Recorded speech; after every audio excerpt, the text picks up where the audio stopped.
Vice President Kamala Harris was in Detroit for her second stop on the Economic Opportunity Tour.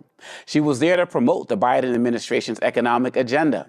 She made a huge economic announcement that will boost small Black business owners. But before Harris took to the stage, several people, including Michigan's Lieutenant Governor Garland Gilchrist, took the time to brag about the opportunities Detroit offers.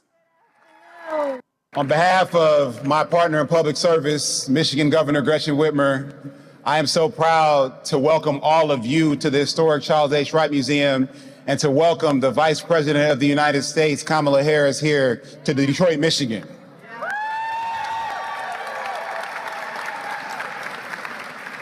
Now, she's joined here on this visit and this important set of conversations around the country about economic opportunity and agenda that works for everyone. That's something that we understand here in Michigan, especially in the city of Detroit, a city that has historically defined wealth creation for the Black community here in America. You see, there are so many people around the country who, when they came to Detroit for the first time, it was the first time they saw Black folks or people of color who had money. Y'all know I'm right, please come noise up. We know how to show ours off a little differently than everybody else. But what underlies that is the fact that people saw a path to progress here in Detroit, Michigan. Whether you were families who came as part of the Great Migration like my own, or whether you were entrepreneurs who were so enterprising that discrimination couldn't keep you out of your dreams, whether you were people who were part of the labor movement born here in the state of Michigan that worked to provide a future for their family the way that they could see fit, where they were respected and protected in the workplace. They knew that Detroit and Michigan was a land of opportunity. Dr. Malveaux, as the economist, as somebody who's been putting in this work for so long, dealing with these issues, can you share your thoughts, number one, about this economic opportunity program that Vice President Harris is leading, and just the overall message that people are not getting as it relates to the Biden agenda, as it relates to economic policy overall? You know, the Biden-Harris administration has done really a brilliant job in drilling down on what is needed in the African-American community. They focus on entrepreneurship. They focus on employment. They focus on HBCUs. All of these things are pivotal. And the brother, I just adore him, the lieutenant governor from Michigan, who talks about Detroit, talks about what Biden talks about. The role that unions play. You see, you did not have to have a college degree or even a high school diploma to be middle class in Detroit. You had to have a good union job. People 20 years ago with overtime were making over 100K as an auto worker. You know, they had seniority in this and this and this, but basically those were basic jobs. And those are the kind of jobs with the infrastructure program that President Biden is trying to encourage. If we're able to rebuild the Francis Scott Key Bridge over there in Baltimore, those are union jobs. You know, Obakongo, you know this as well as I do. The minimum wage at $7.25 an hour is an insult. That's right. Now, it's not, you know, half of the states don't have it. Many states, D.C., you know, we're 17 and change, California 20. But by and large, if you're in Mississippi, Alabama, Louisiana, Colorado, those old Confederate states, they're making very little money. So I do not understand. And then you look at the program, it's a brilliant program, and it speaks to us. This is really what Vice President is doing is really good, because my basic criticism of the Biden-Harris administration is they don't toot their own horn. They don't say enough about what they're doing. And if they don't say enough about what they're doing, people don't know. So then you get these MAGA heads and these disaffected Negroes who run the MAGA head game. Listen to what your HBCU got. Listen to what minority businesses are getting. Listen, pay attention. So I'm excited about the tour. I'm happy that she's out there. I hope she continues this as long as she can. I hear you, but Gavin, you know, I'm up this morning. I, like all of us here, consuming news all day, 6, 7 a.m., taking in the news, hour after hour, getting reports. I didn't see this. hour after hour, back to back, Trump stuff, trials, ceasefire this, and other conversations. Sometimes, Gavin, I am watching the news and I am forgetting who was the president of the United States. Hello. How are you seeing the fact that this type of story is not getting the type of coverage it deserves?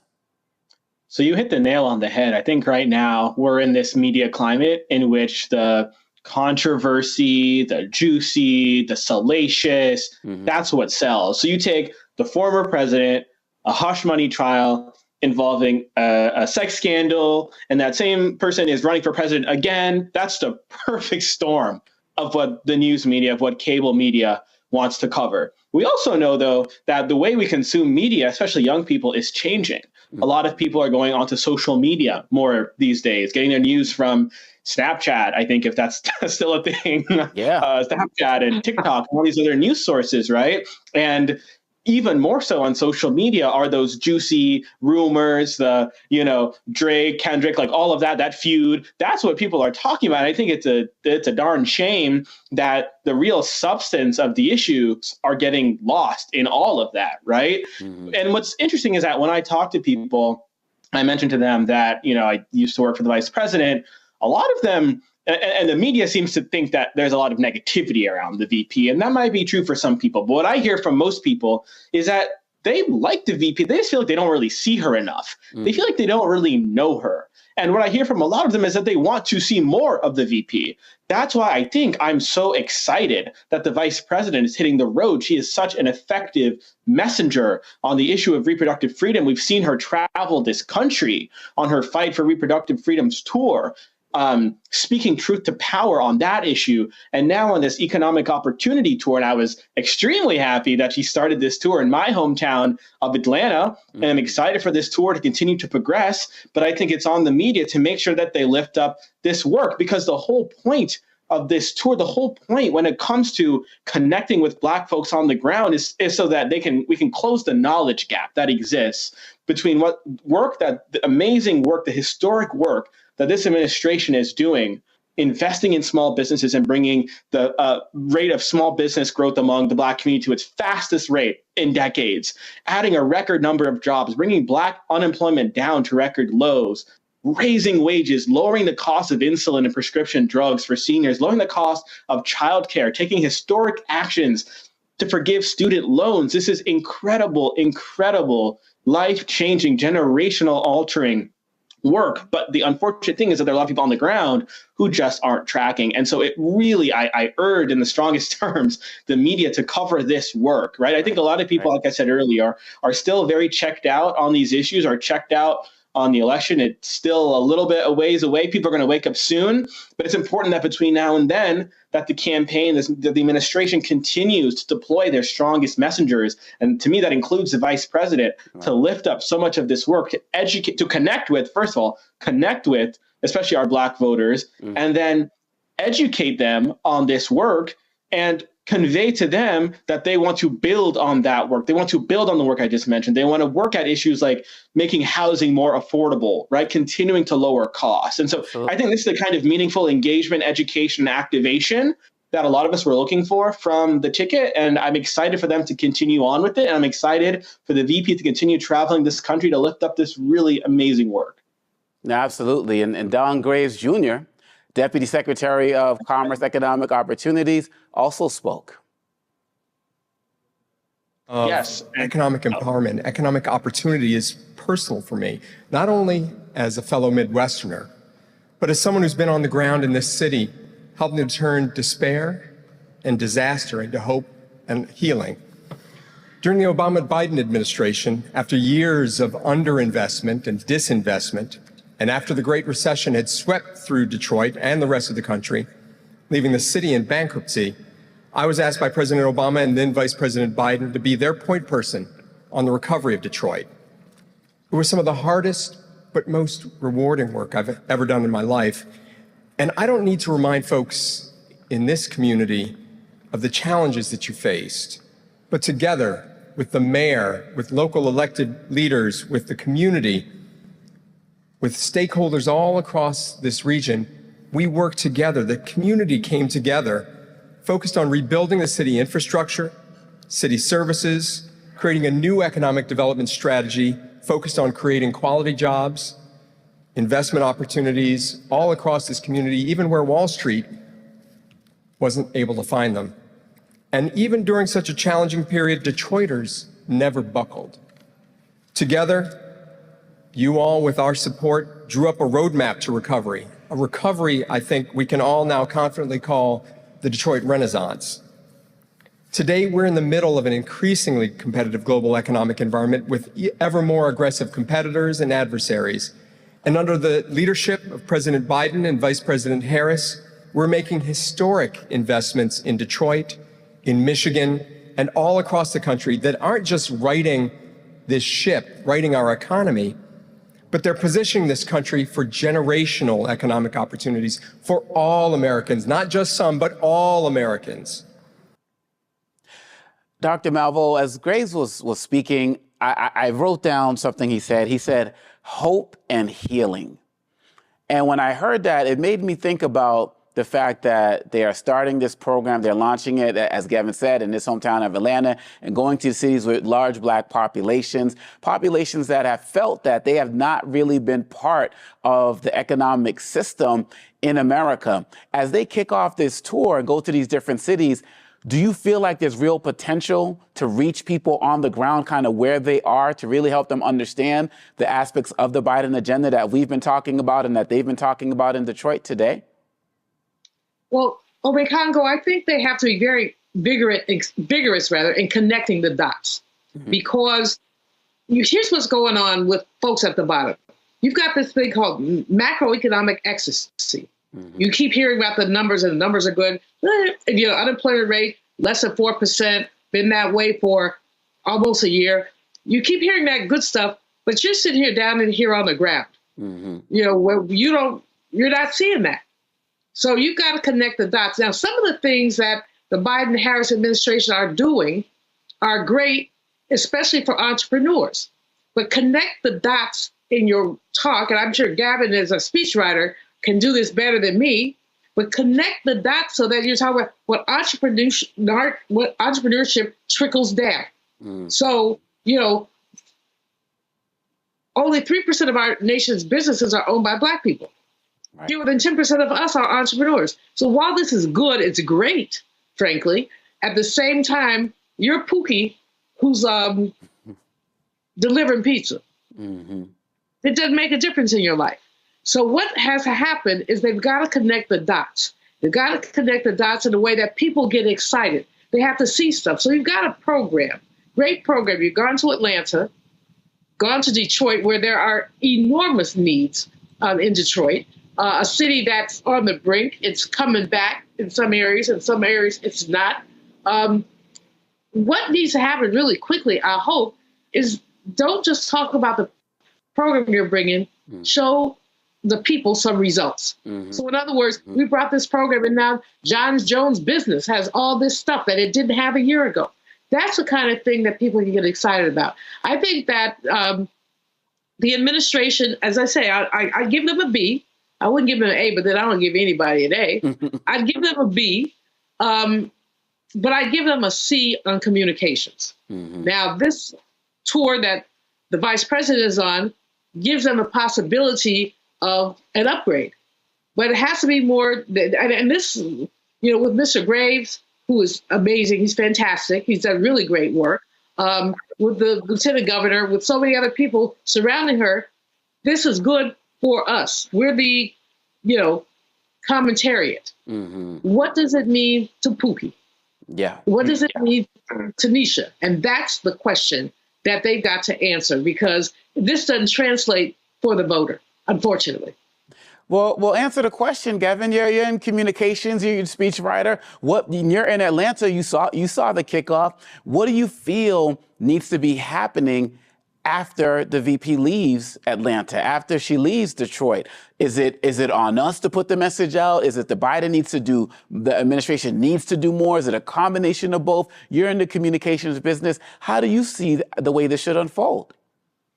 So I definitely think there's a role for each segment to play. I think let's start with the administration / the campaign. They're sort of, I guess, associated together at this point in time. I think it's important that they make clear that this tour, that these stops along the tour are not just, whether it's the VP or the president coming in, making a speech and then coming out, right? The sort of in and out. I think it's important that the campaign makes clear that that's not what these engagements are about. These engagements are about actual, intentional, authentic, genuine touch points with communities that have really been left behind, that have not been engaged by political leadership over the decades. I think right now there is a lot of distrust between folks on the ground in communities like Atlanta or Detroit or you name it, and sort of the political ruling class, let's say. I think a lot of folks on the ground just don't feel like, whether you're a Democrat, whether you're a Republican as president, they don't really feel like the political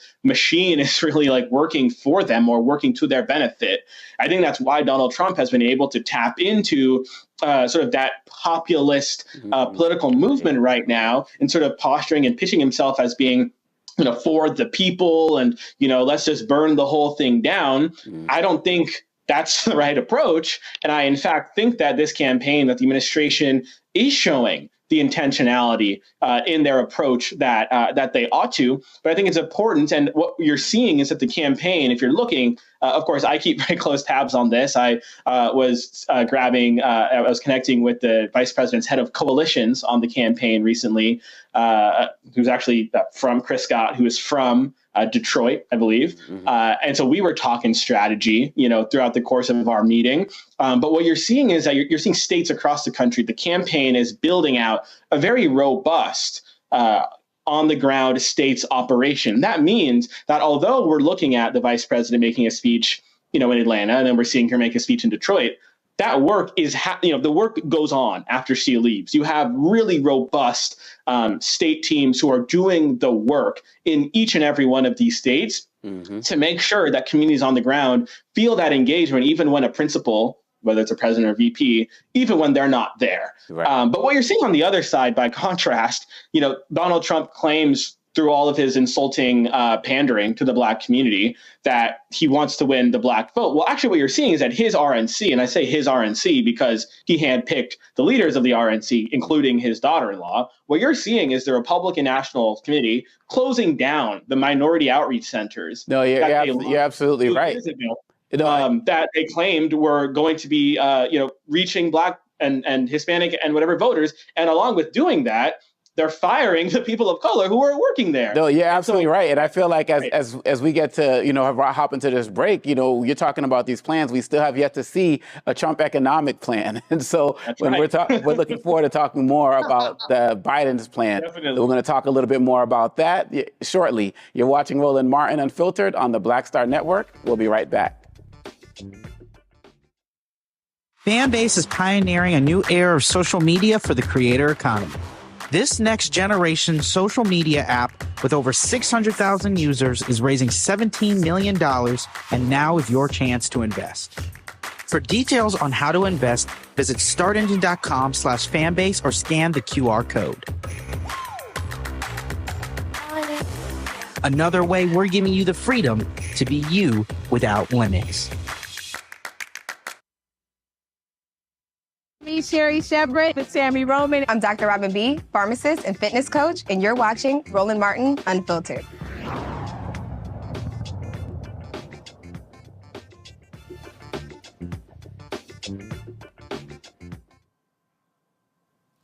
And family, now we are going to toss it over to Roland Martin, who has been traveling with the vice president talking about this economic opportunity tour. What's up, Roland? Hey, folks, how you doing? We literally just got off of Air Force Two, returning back from Detroit with Vice President Kamala Harris, where she spoke at the Charles Wright Museum of African American History, focusing on economic empowerment, but speaking specifically what the administration has done as it relates to African Americans. The Small Business Administration, the Commerce Department have all been involved with that. Joining me here is the Deputy Administrator, Dilawar Saeed, who's with the Small Business Administration. Glad to have you here, Roland Martin Unfiltered. One of the things that we talked about on the plane, I asked you the question about building capacity. because it's one thing to talk about small businesses.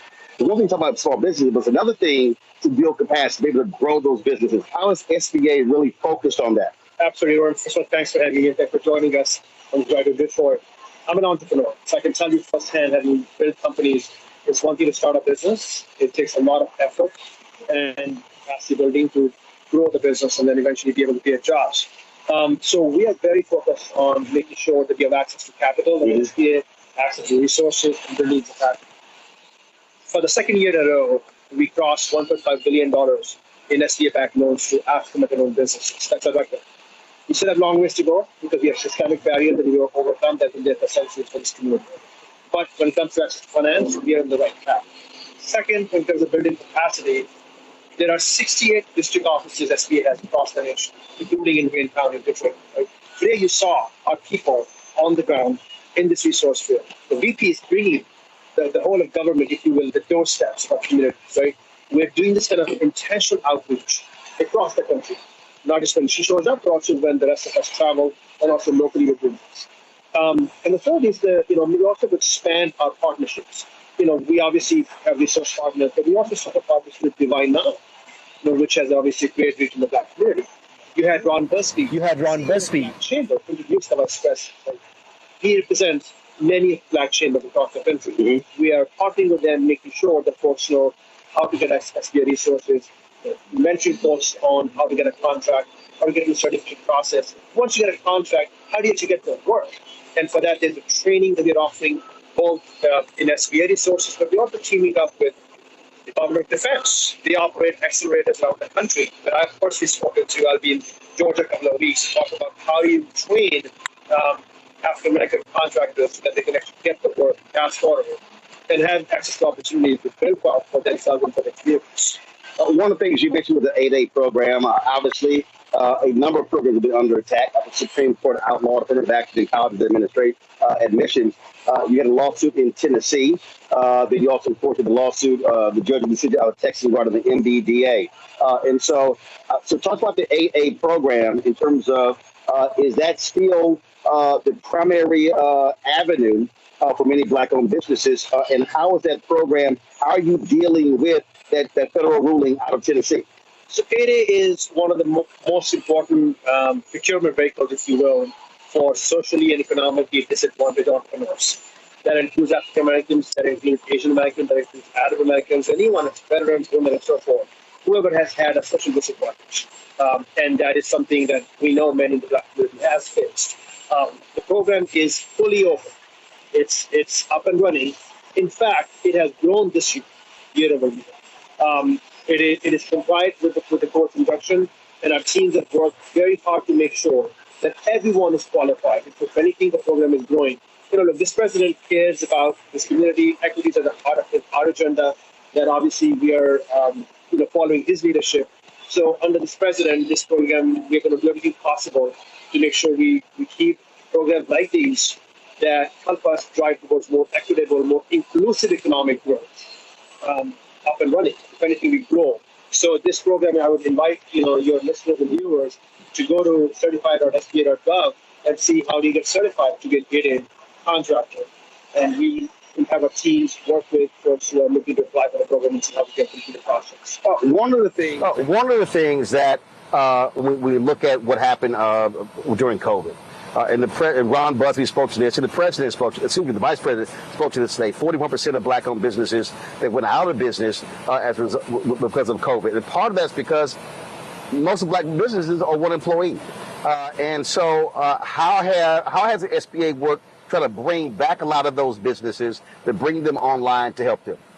So, as we all know, COVID impacted African Americans, frankly, disproportionately. And so that's why we have to be very intentional when we think about when we're seeing growth in entrepreneurship in the Black community. We've seen 30% rise since the president took office in terms of business ownership, that we build that capacity. So it's not a solo entrepreneur, right? Frankly, often our numbers of Black-owned firms that have employees are often abysmally small in state after state.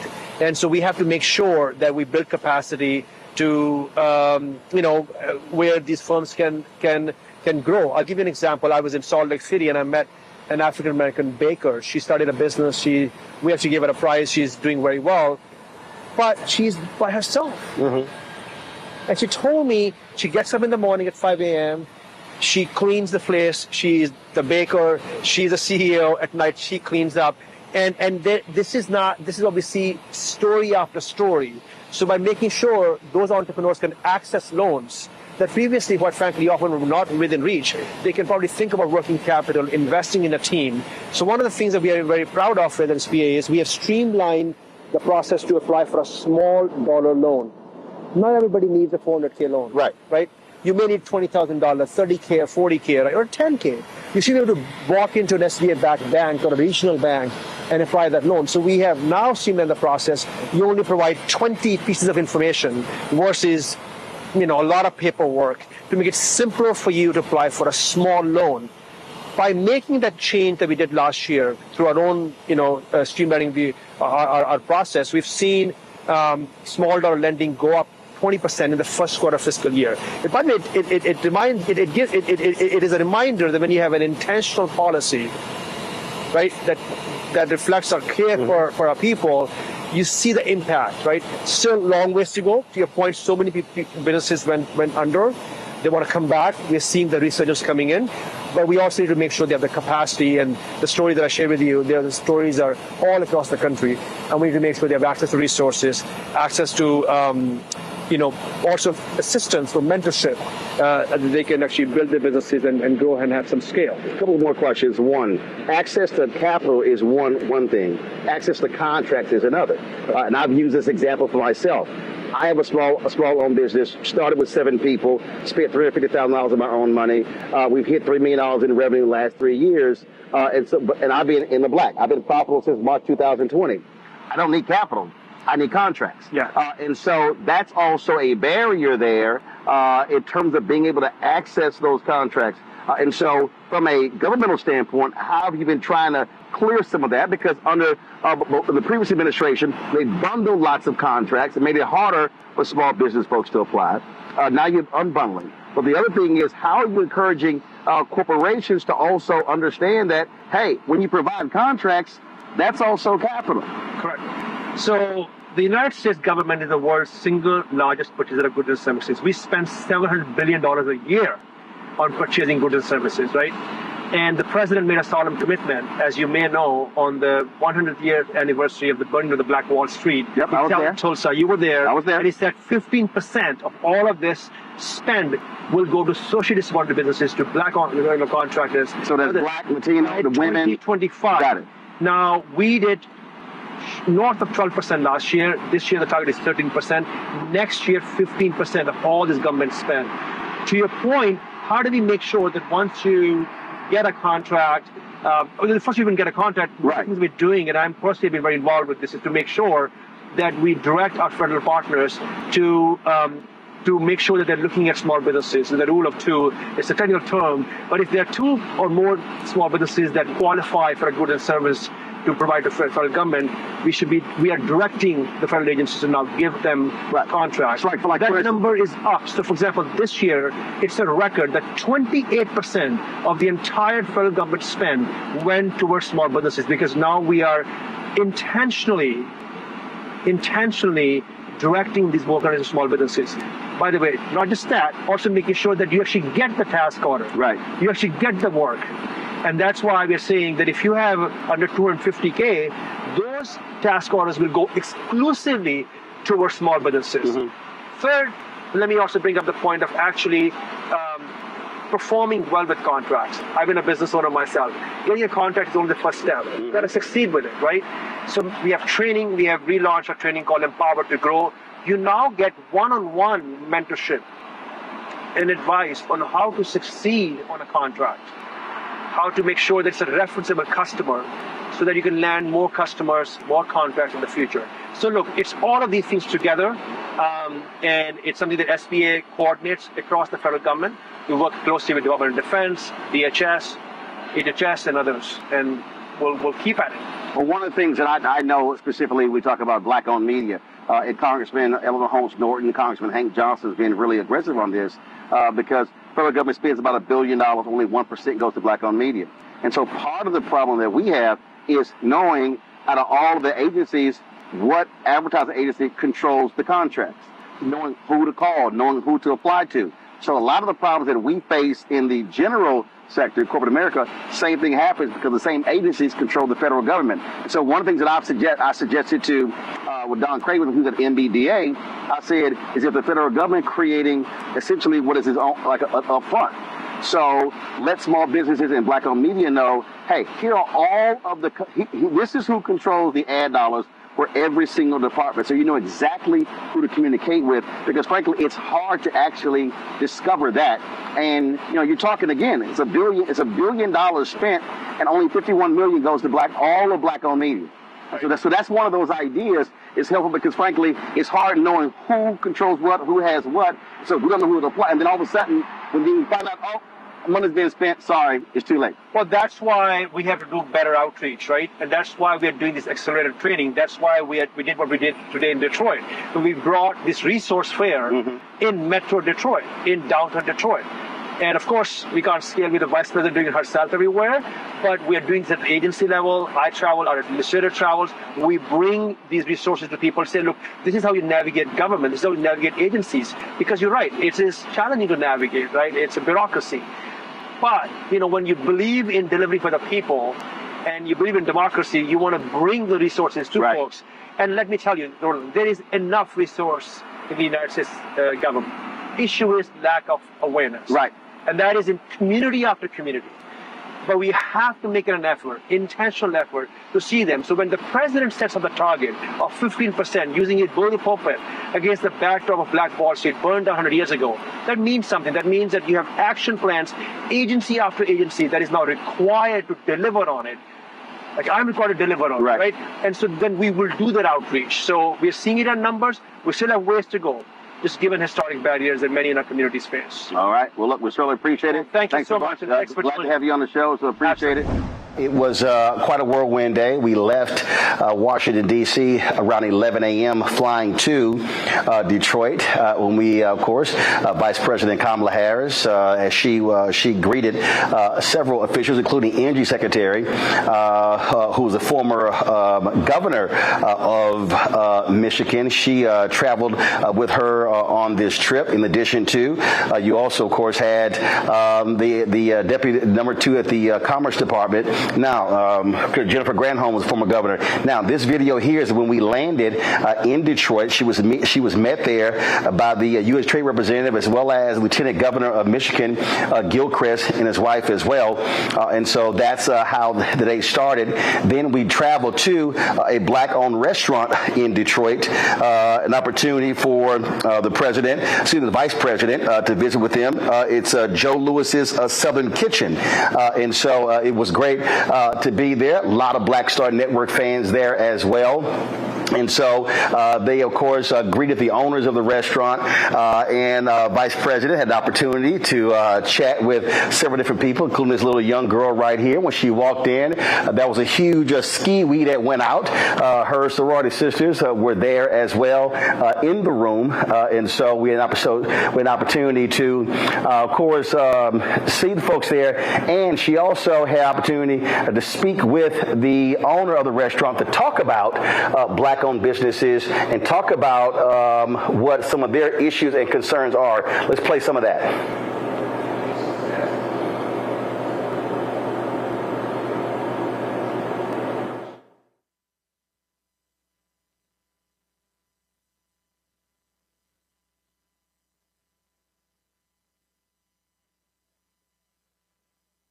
Up in a second, and so that we had some audio issues when we were there, so I was recording on 2 different cameras, so we got to back up. So guys, keep playing that video there, and so we're going to just move forward. You're going to have where we can hear some of that conversation between the vice president and the owner of the restaurant. So let me know when we have that.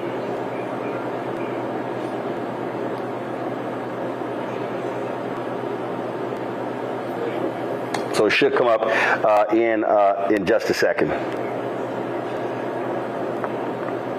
All right, so what we do is we'll post it on social media, and we'll have that later. Now, after we left there, we then traveled to the Charles Wright Museum of African American History, where a packed room was awaiting the vice president. We already played for you some of the sound bites from various people who spoke before her, and of course, we played Lieutenant Governor Gilchrist.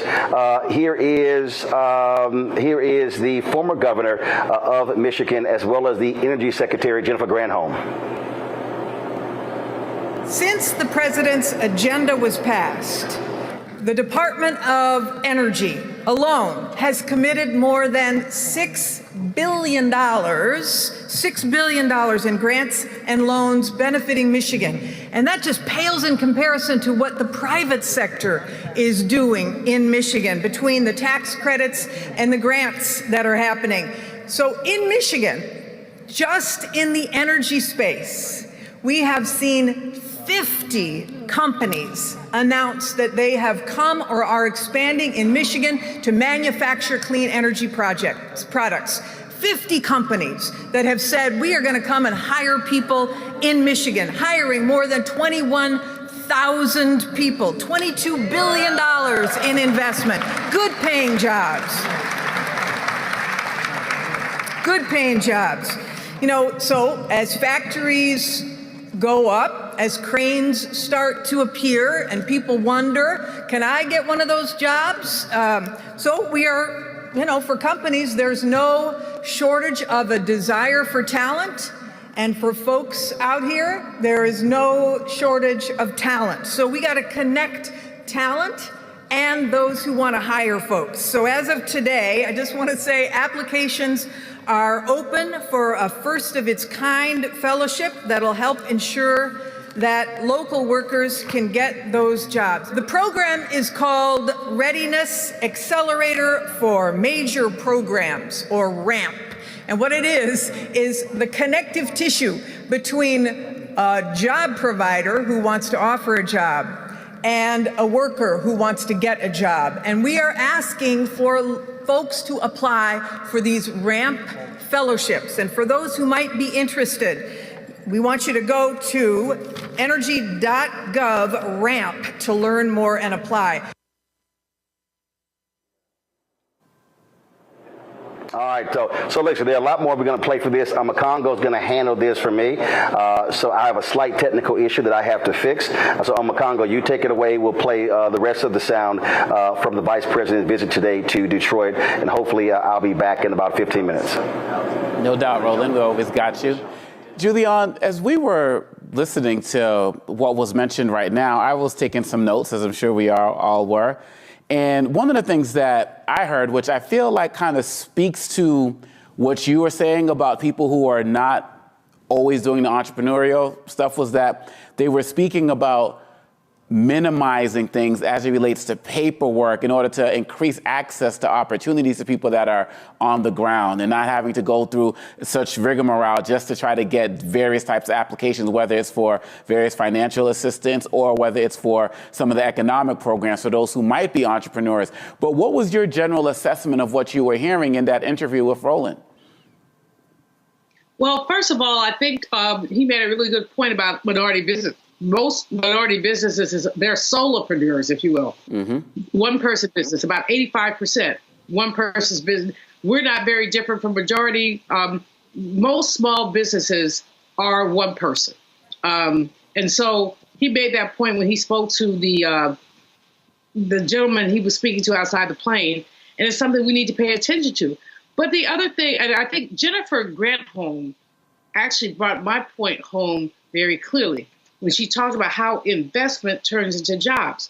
Again, you know, I've spent a large part of my career writing minority business. I think minority business is extremely important. And there's a storied history of how we've been kept out of some entrepreneurial opportunities. So it's an important focus, but most people are not entrepreneurs, and most people are not, regardless of race, then it does not trickle down to the worker.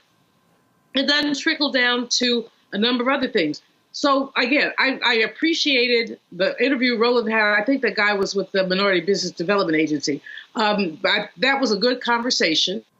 I think that I like seeing Kamala in the Brothers Restaurant, which I've been to years ago. Great restaurant, good food.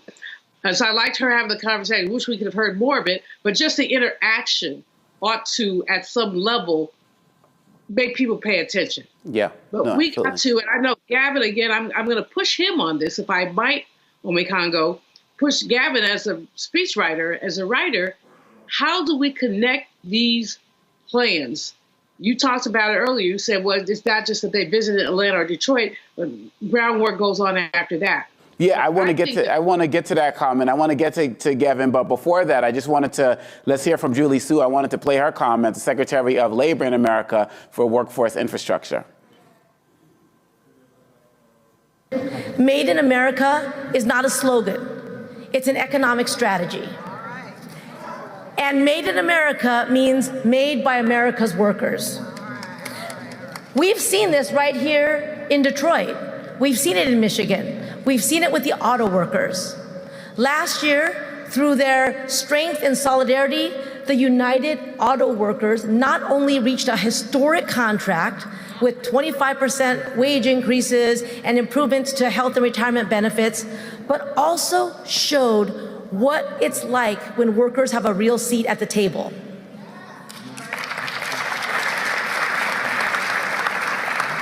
And when workers help to define the future of an industry.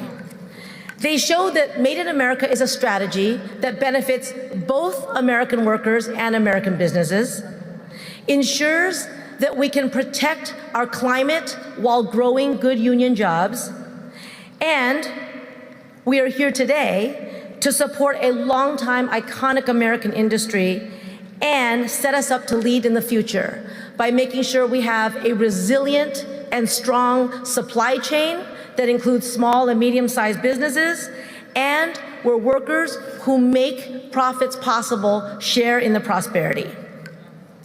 So President Biden's Investing in America agenda is about infrastructure. It's about roads and bridges. It's about modernizing airports. It's about manufacturing electric vehicle batteries. Our workforce system is also a form of infrastructure.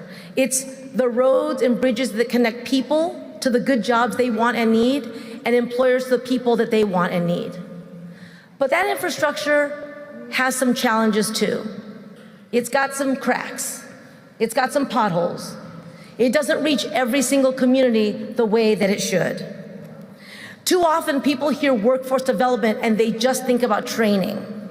No. Black workers and other workers have been left out not because they lack the skills, but because we have not built the roads and bridges that connect all communities to the good jobs that we are creating.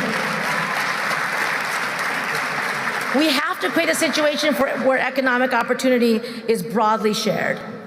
And so we are going to fix that this time. We're going to do it right this time. In President Biden's and Vice President Harris's America, we are building a workforce infrastructure that connects all communities, that is the bridge from poverty to prosperity and from racial exclusion to real equity.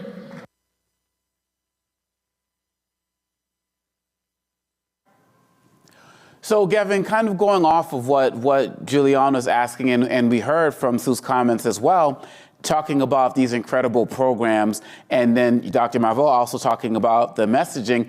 We've heard in the last half hour since Roland has touched down and has been sharing these stories, so many powerful things. And throughout the show, you've been hitting some of the things that have happened as it relates to Atlanta, where this kicked off. As it relates to messaging, I have a two-part question for you. Number one, what does the Biden administration need to be doing more to get this message out? But then secondly, what is our role? Because when we see a street and we see a bridge being built, we can do the research and find out who built it. Is it all Biden's fault that we don't know? Like, what's the role of the average citizenry as well in terms of learning about what's going on as well? Two-part question for you, bro. For sure. So I think on the first part, right, I think the administration should continue to look to partner with influencers on the ground, right? I think influencer right now carries a connotation of being like a social media sort of influencer, someone with a bunch of followers. It doesn't have to be like that. What I'm talking about are trusted voices in communities. I think mayors play a really crucial role. If you look at a lot of polling data, it suggests that Americans really trust their local government officials far more than they do their federal government officials. That means that I think, and I've written about this before actually, I believe that if the president, the VP, the other sort of leaders across the administration continue, and I say continue because they've been doing it, if they continue to partner with local trusted voices, be they mayors or nonprofit leaders, private sector leaders in communities across the country, I think that message will really resonate and will register. And then to answer the second part of your question, what can we do?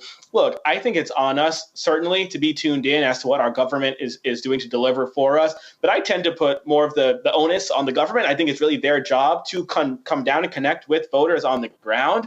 But I think we certainly have a responsibility to stay plugged in as to what's going on, to demand that our news media covers these stories, because the news media will cover certain stories in response to what they feel like their readers want to learn about and know about. And so I think it's on us to read those stories so that the readership and viewership numbers can suggest to the news media companies that we do care about these issues. No, absolutely. And I feel like when we're looking at this, Julian, I feel like there's another aspect of it that needs to be discussed as well. When people are talking so much about the youth vote, right, and we're talking about economic policies that are being put in position right now, do you feel like when it comes to young people and people that you're encountering that people are even going to be looking at this as something that is, hey, this is great now, but what does this have to do with me in the future? There's kind of this microwave society mindset that we're seeing where people are just growing impatient with what they're not seeing in front of them right now. Do you feel like this is something that can help quell those concerns? I'm not sure. I think the youth vote is a hard nut to crack. There are many young people who are very highly motivated to vote. They get it. They're looking at the orange man. They don't feel it. And so there are lots of young people. And again, we've got a great chasm, a great class divide in terms of who is motivated and who is not. And again, I have to keep picking on Pookie. I think he's one of my cousins. But, we want to figure out how to get Pookie out to vote. Pookie at this time is either indifferent. He might be kind of leaning in either direction, but he's not keeping up with it. And so, Gavin, one of the things you said that I won't say I'll take issue with, but you said it's our responsibility. Well, whose responsibility? We know that the newspaper industry is shrinking. We're not getting the news that we used to get. We know that the media space, the internet space, is highly polarized and biased, if you will, one way or another. And so to say we, what you mean we, black man? I mean, who we are you talking about? A lot of younger people don't read newspapers. They get their news from Fox or from someplace else. But I'm not picking on them. I'm just saying we eliminated civics in our lives. What I'm saying is, I don't know what it takes to get young people involved, but we have to make that our It's 8 o'clock. We are going to definitely come back to that because I feel like, Gavin, I know you have a lot to say on that. Let's also hear what Ron Busby Sr., President and CEO of the U.S. Black Chambers Incorporated, has to say as well. For many of us, the wealth gap has been a conversation that we have had for hundreds of years. Our black families and white families just have a huge difference between the financial wherewithal of our communities. The only way you can truly find solutions is through good policies. Policies that are intentional, transparent, and accountable. That's what today is all about. This administration is addressing these major challenges, such as reviving Main Street America post-COVID. You see, during the first 3 months of COVID, between the months of February and April of 2020, we lost 41% of all black-owned businesses. Roughly 442,000 businesses closed. And when we surveyed them, they said it was because of lack of capital and good information. This administration understood those challenges, and because of the work that they have done, over 75% of our businesses have reopened, gaining higher revenue goals than they have received in previous years.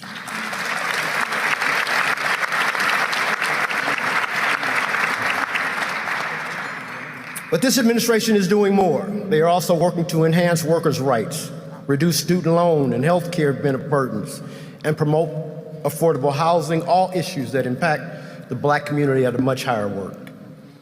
As I travel across America and visiting Black chambers and engaging with Black business owners, the potential I see is immense, yet often hindered by a lack of necessary resources. That's why today's visit and announcements are so pivotal. They reaffirm the commitment I've always seen in Vice President Harris and this administration to prioritize and uplift those often left behind, supporting entire communities and business sectors like the auto industry. DE&I, or what we call diversity, equity, and inclusion, are truly under attack. And let me address it in this way. It's not some mythological concept that's going on. When they talk about DE&I, it's you and I that are under attack. This is being seen across the board from private sector, public sector, including corporate America, Main Street, as well as colleges and universities, as well as federal government contracting opportunities. As these attacks continue to rise, we face threats of stifled progress towards an inclusive economy while curtailing critical innovation. As this year progresses, we are going to hear a lot about making America great again. I can say that. And I will also say that as a Black business community, we want America to be great as well. But we say in order for there to be a great America, there must be a great Black America. And let's also hear from Vice President Harris, also speaking about economic opportunities. I believe that America's economy is powered by the ambition and the aspiration of her people. The ambition and aspiration to innovate, to create, and to prosper. Therefore, to grow our economy, we must invest in that ambition and those aspirations. I believe every person in our country then must have access to the opportunity to compete, to succeed, and to thrive. The ability to achieve what I call financial freedom, which means having enough not just to get by, but to get ahead.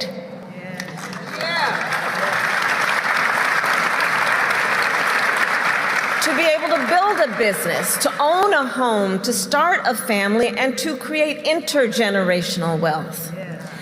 Which is why over the past 3 years, the President and I have invested now trillions of dollars in America's infrastructure, in clean energy and a clean energy economy, in manufacturing, and in supply chains. Our work is also guided by the understanding that there are certain communities that have faced historically and currently profound obstacles to acquire that opportunity. And I'll tell you, over the last 3 years, both in the White House and at the Vice President's residence, where I live, I have convened Black entrepreneurs from around the country to solicit their advice and leverage their expertise as to how we can have the greatest impact with the billions of dollars that we are investing, and to identify the challenges they face in building financial security and wealth, including disparities in access to capital and lending, disparities in home ownership and access to government contracts, to obstacles like student loan debt and medical debt. President Biden and I have invested hundreds of billions of dollars to address these disparities. And I launched then this national tour, the Economic Opportunity Tour, to bring together entrepreneurs, business owners, and community leaders, together with representatives from the United States Departments of Commerce and Energy and Housing and Labor and Treasury and the Small Business Administration, and the Undersecretary of the SBA is with us as well, to make sure founders and families have the information and assistance to access the resources they need. Now, During this time, Vice President Harris was also asked about the ceasefire between Israel and Hamas. Well, this morning I was on the call between the president and Prime Minister Netanyahu. We are closely tracking what is happening on the ground, and my team is keeping me updated. And I have nothing further at this time, but I'll keep you all posted if I have anything. Thank you. Thank you, Chris.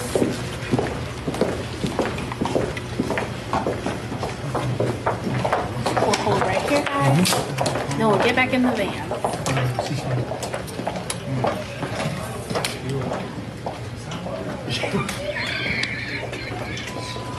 Totally ignored that spot.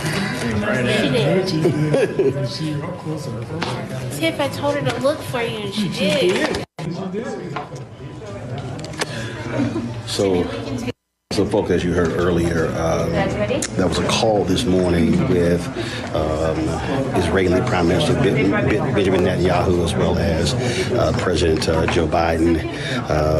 The effort is trying to keep the ground operation from Rafah from happening, and so they're trying to have a ceasefire. So the question is whether or not Israel and Hamas will actually agree to that ceasefire. So that's what we're following. So to head back to the van, so fly back to Detroit. So again, what the effort is, they're trying to actually prevent. This is something we are definitely going to continue to be following. While Vice President Harris was on her trip, she also had a major economic announcement that she wanted to share as well. I am proud to announce we are investing $100 million in small and medium-sized auto supply companies, many of which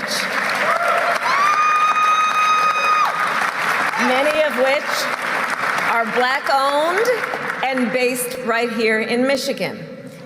These grants will allow businesses to upgrade production and production lines to produce parts for electric vehicles.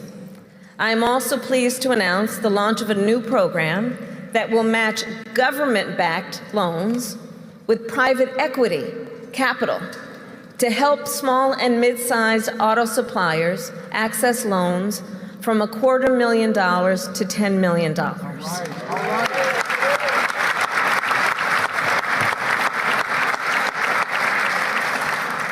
The strength of America's economy is also based on the strength of America's supply chains. We all learned that in the pandemic if we weren't clear before. This investment will help to keep our auto supply chains here in America, which strengthens America's economy overall, and keep those jobs here in Detroit. So as we wrap up, we wanted to get some final quick comments from you both as we heard about everything that's been going on today. It's been a jam-packed day. Gavin, what are your final thoughts as it relates to what we talked about today and what we're seeing from Vice President Harris? Yeah, so I'm just extremely excited again that this tour is happening. I think the fact that we're continuing to see this intentional engagement with Black communities across the country, whether in Atlanta or in Detroit or the cities we'll see the vice president continue to travel to, I think it's doing the real work of engaging with communities, of educating them on the work that's going on, and ultimately activating them to get out and vote in November. And one quote that the vice president shared with us today, she said that we all know Black entrepreneurs do not lack for ideas or ambitions, but they often lack the capital that is necessary to turn an idea into a thriving business. And so I think that perfectly encapsulates, we have a vice president, we have a president who gets the problems facing our country, especially for so many Black folks. And Dr. Malveaux pointed out, not all Black folks are entrepreneurs, certainly not. And so the work that this administration has done to reduce costs, to create jobs, just the whole 9 yards. I'm excited to see this tour continue and to see the campaign, the administration continue to form relationships on the ground with Black folks and to partner with trusted voices to get this message out there. Thank you. Dr. Malveaux. I think that Gavin has said something important about trusted voices. I mean, we've seen something that's 30,000 feet up. You're meeting with influencers, you're meeting with the lieutenant governor. I think it's great. I'm very excited for the administration to see this economic opportunity tour get out there. But at the same time, The issue is, how does the message get down here on the ground? How do we get to young people who are not thinking about entrepreneurship, although many of them are, and I'm very excited about this generation and the fact that they don't need permission, they don't need a pass, they're just going to go do what they do. So I love that. But at the same time, in terms of the upcoming election, just a few months from now, how do we get the word out? There's got to be a all hands on deck kind of conversation. This is indeed exciting. It's exciting, and it's also, the vice president, I watched her come out, and they asked her about the possible ceasefire, and she handled it. She can't say anything. She's the vice president. And that's, people have to keep remembering that. She's the vice president. She's not the president. That stuff has to come from the top down. But this is an exciting moment for the administration. I hope that she hits some other major cities. She got to get herself to California and to LA. I know she'll do that. She's a former California senator. St. Louis, she's got to get to these places. Houston, we're not going to win Texas, but we can make a dent in Texas. And there are a lot of races, not just at the top, and that's where we have to engage our young people. It's not just at the top, it's also those bottom races from the bottom up. We got to look at city councilors, we got to look at mayors. London Breed in San Francisco is in a fight for her life, and there are many others. This is an exciting moment. I'm not going to, I'm a critic, I'm a Virgo, so we're always a little critical, but I'm not going to take away from this enthusiasm. There is enthusiasm on this tour, and there's very good information getting out there. I'll go back to Gavin, influencers, influential voices, trusted partners who are not the muckety-mucks, but the brother or sister who has a corner store and who can talk about what this means to them. Fanbase is pioneering a new era of social media for the creator economy. This next generation social media app with over 600,000 users is raising $17 million, and now is your chance to invest. For details on how to invest, visit startengine.com/fanbase or scan the QR code. Another way we're giving you the freedom to be you without limits.